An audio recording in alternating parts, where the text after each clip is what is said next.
नमस्कार। आज हम भारतीय शेयर बाजार पर बात करेंगे। खास तौर पर देखेंगे कि विदेशी संस्थागत निवेशक यानी एफआईआईज आजकल कहाँ दिलचस्पी दिखा रहे हैं। हमारे पास ना 9 जुलाई की एक बाजार विश्लेषण रिपोर्ट है। इसमें कुछ उभरते सेक्टर्स और 200 रुपए से कम वाले 5 स्टॉक्स की बात है जिनमें एफआईआईज पैसा लगा रहे हैं। तो आज का मकसद है इसी रिपोर्ट को थोड़ा खंगाल कर देखना कि इसमें सबसे काम की बातें क्या हैं। तो मौके कहाँ दिख रहे हैं, चलिए सेक्टर्स से ही शुरू करते हैं। रिपोर्ट कहती है कि सर्विसेज सेक्टर में काफ़ी जोश है। जून का जो सर्विसेज पीएमआई है वो 60.4 पहुंच गया। ये तो 10 महीने में सबसे ऊंचा लेवल है। मतलब कारोबार में अच्छी तेजी है।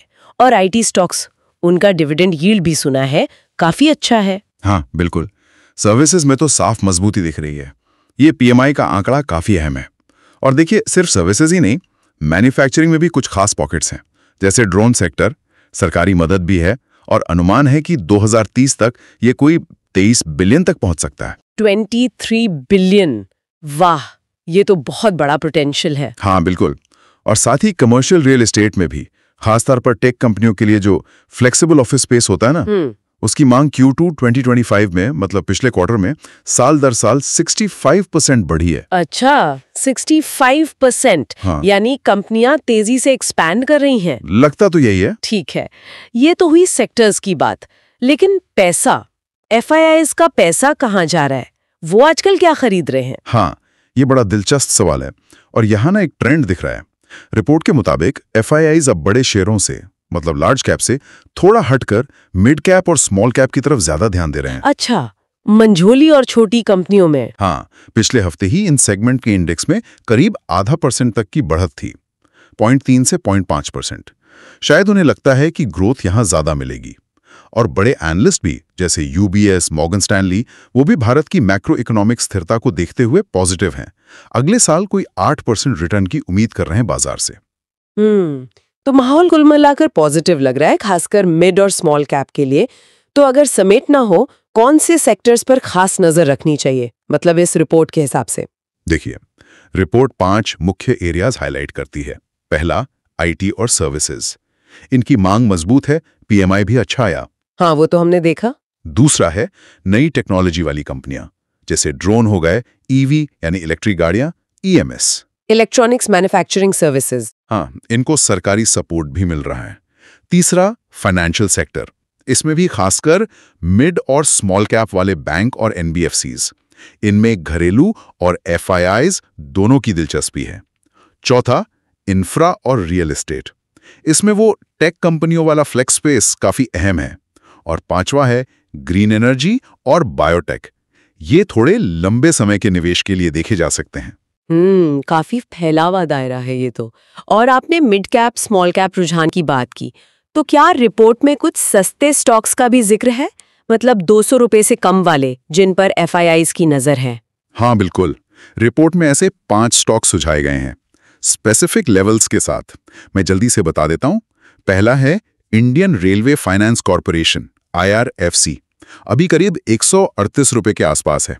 अच्छा, रेलवे वाला स्टॉक। हाँ, रिपोर्ट में टारगेट 155 से 160 का है। दूसरा है SJVN लिमिटेड। ये करीब 99 रुपए पर है। पावर सेक्टर में है, हाइड्रो और रिन्यूएबल एनर्जी पर फोकस है।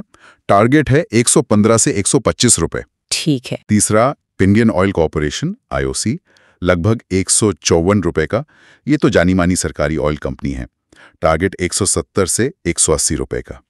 चौथा है यूनियन बैंक ऑफ इंडिया, लगभग 150 रुपए पर। सरकारी बैंक है, मिड कैप में आता है। टारगेट 165 से 175 रुपए।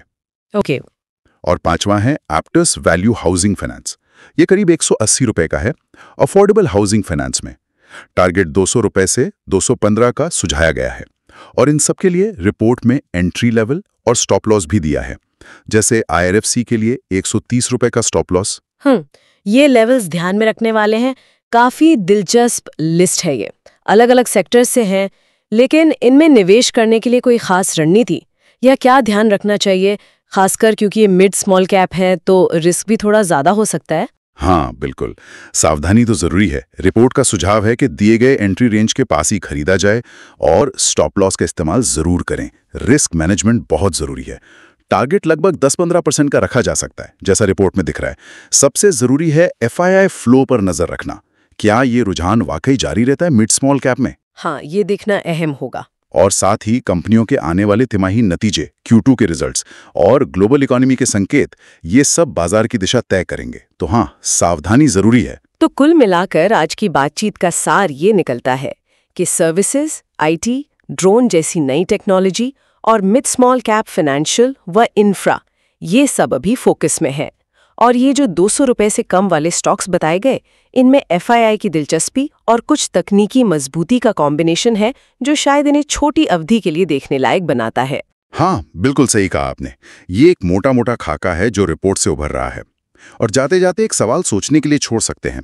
जिस तरह एफआईआईज़ का रुझान मिड और स्मॉल कैप की तरफ जा रहा है, क्या ये बड़े शेयरों मतलब लार्ज कैप्स में किसी आने वाली करेक्शन या सुस्ती का संकेत है, या फिर ये बस एक अस्थायी बदलाव है जहां निवेशक छोटी कंपनियों में वैल्यू ढूंढ रहे हैं? ये वाकई सोचने वाली बात है। इस बदलते पैटर्न पर आगे भी नजर बनाए रखना दिलचस्प होगा।